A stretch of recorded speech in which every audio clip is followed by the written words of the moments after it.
সুপ্রিয় দর্শক, আসসালামু আলাইকুম। আজকে আমরা এমনই একটি ঘটনার শিকার হতে চলেছি যেখানে আসলে নাই কোনো বসার জায়গা। সেখান থেকে আসলে ব্যবসা শুরু করে, অনেক পুরনো ব্যবসা, প্রায় 35-40 বছরের কাছাকাছি ব্যবসা শুরু করে এখান থেকেই দুইজন মানুষের সংসার চলে যাচ্ছে অনায়াসে। রেগুলার এখান থেকে যে বেচাবিক্রি হয় তার থেকেই আসলে সেই ইনকামের উপর নির্ভর করেই দুইজন মানুষ স্বাচ্ছন্দ্যে চলে যাচ্ছে। ঢাকা শহরে সবই সম্ভব আসলে, যদি আপনার ইচ্ছা ক্ষমতা থেকে থাকে। কেমন আছেন আপনি? ইনশাল্লাহ দয়াল ভালো রাখছে আমাকে, অনেক ভালো রাখছে। আচ্ছা, প্রথমে শুরু করি, আপনার নাম কি? আমার নাম মোহাম্মদ জাহাঙ্গীর চিশতি। দেশের বাসা কোথায়? দেশের বাড়ি হলো চাঁদপুর, ফরিদগঞ্জ থানা, ইসলামপুর গ্রাম। আপনি কত সালে ঢাকা শহরে আসলে আসেন? কত সালে ঢাকা শহরে? আমি ঢাকা শহরে আসি 76-এ। ঢাকায় আসার আগে আপনি কি কাজ করতেন? ঢাকা আসার আগে লেখাপড়া করছে। ঢাকা শহরে যখন আসেন প্রথম 76 সালে, তখন কি কাজ শুরু করেন? মোটর মেকানিক্সে দোকান কাজ শিখছি। তো সেখান থেকে এই যে দেখলাম আপনার একটা বিরিয়ানির দোকান, এই পেশায়, এই ব্যবসায় কিভাবে আসা হলো? এই ব্যবসায় আসা হইলো তখন আমি ওখান থেকে আবার কাজ ছাইড়া দিলাম। কাজ ছাইড়া দেওয়ার পরে আমি সাংবাদিকতায় ঢুকলাম। সাংবাদিকতায় ঢুকিয়া সংবাদপত্রে আমি কাজ করি। সংবাদপত্রে কাজ করতে করতে এক পর্যায়ে তখন এরশাদের পত্রিকা দৈনিক জনতায় আমি যখন চাকরি করি 72 জনকে ছাঁটাই করলো। ছাঁটাই করার পরে আমি ওখান থেকে আইসা পড়ি। আসার পরে কিছু টাকা দিয়া দিছিল আমাদেরকে। তখন কেউ 10,000 পাইছে, কেউ 12,000 পাইছে, কেউ 15,000 সেই পাইছে। সময়ে? ওই সময় এই টাকা নিয়ে তখন আমি ব্যবসা আরম্ভ করলাম। মীর হাজিবাগ থাকি। তখন এই ব্যবসা করতে করতে এক পর্যায়ে এখানে চলে আসলাম। এখানে আইসা আমি ক্লাব জগতে ঢুকি। ক্লাব জগতে ঢুকিয়া এই ক্লাবের কিছু কাজকর্ম করতে করতে পরে এখানে এই চুন্নু ভাইরে তখন আমি বললাম, ভাই আমি তো বিয়ে শাদী করছি, আমার তো এই টাকা দিয়া হয় নাই, তো আমি একটু ব্যবসা করতে চাই, আপনি যদি একটু সহানুভূতি দেখান তাহলে আমি হয়তো করতে পারবো। তখন আমাকে বলল যে তুই পারবি? আমি আমনে বললে আমি পারবো। তখন কইলো যে আচ্ছা ঠিক আছে কর, কি ব্যবসা করবি? তখন আমি কইলাম যে আমি বিরিয়ানি ব্যবসা করব। এই বিরিয়ানির ব্যবসা করতে কইছি। আর তখন কোথায় করবি, জায়গা দেখছস? তখন আমি কইলাম যে ক্লাবের পাশে আমি দোকানদারি করব। আমি এই ক্লাবের পাশে দোকান দিলাম। এই দেওয়ার পর থেকে এই পর্যন্ত এই বিরিয়ানি ব্যবসায় আমি আছি। কত টাকা দিয়ে শুরু করছিলেন আপনি? তখন পুঁজি ছিল আমার 500 টাকা। 500 টাকা পুঁজি দিয়ে শুরু। এটা কত সালে ব্যবসা শুরু করা হয়? 91 থেকে। বর্তমানে আপনার এই ব্যবসার আসলে দৈনিক বিক্রি কেমন? দৈনিক বিক্রিটা কত? ওগুলা ভাই বাবা বলতে পারব না, কারণ যা বিক্রি হয় তা আমার সংসার চলে, এইটুকু আমি জানি। এর মধ্যে কোনো আয় ব্যয় কোনো কিছু নাই আমার। হ্যাঁ, আমার যা বিক্রি হয় তাই আমার দিয়া আমার সংসার চলে। আপনার এখানে কি কি পণ্যটা পাওয়া যায়? কি কি জিনিস পাওয়া যায় আপনার এখানে? এখানে তেহারি বিক্রি হয়। তেহারি? শুধু তেহারি? আগে তো গরুর তেহারি বিক্রি করতাম। তখন এই গরুর দাম বাইরে গেল গরুর দাম বাইরে যাওয়াতে আমি আর তখন এই কাস্টমার গুলা ধরে রাখতে পারতেছি না। কারণ হইলো 120 টাকা প্লেট যদি বলি তাহলে কাস্টমার জায়গা।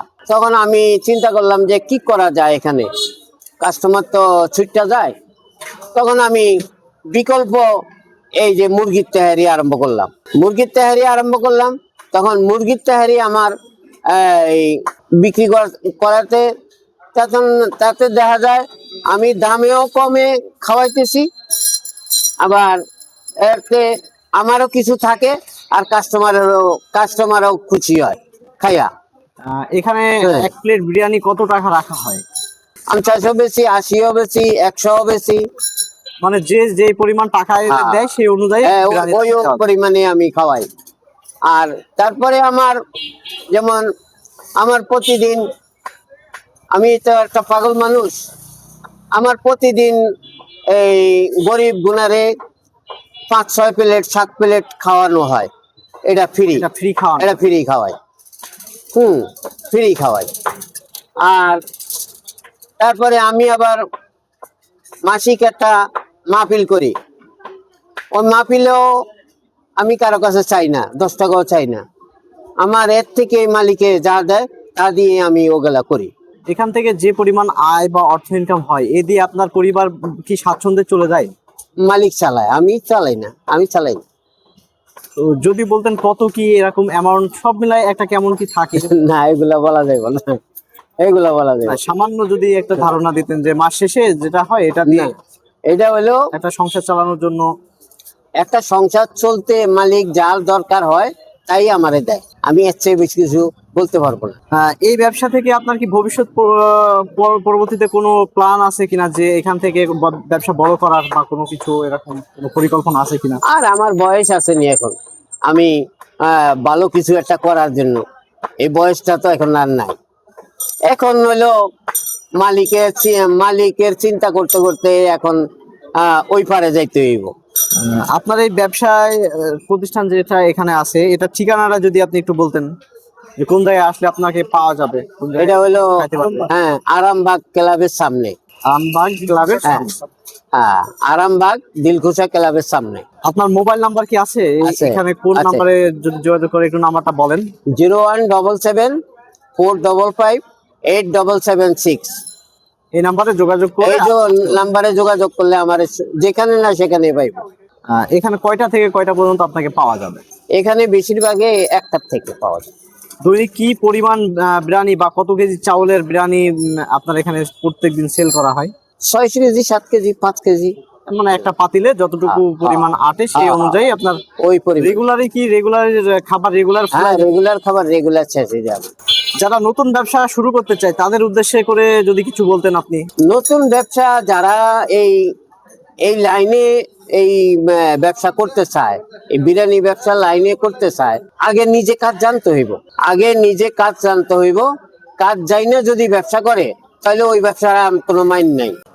আচ্ছা, এখানে দেখতে পাচ্ছি খাবার খাচ্ছেন, আসলে এখানে খাবারটা খাওয়া হয়, এটা কি নিয়মিত এখানে খাবার খাওয়া হয়? জি জি, আমরা নিয়মিত খাই, সমস্যা নেই। কি দাম অনুযায়ী খাবারের মানটা সঠিক রাখা হয়েছে?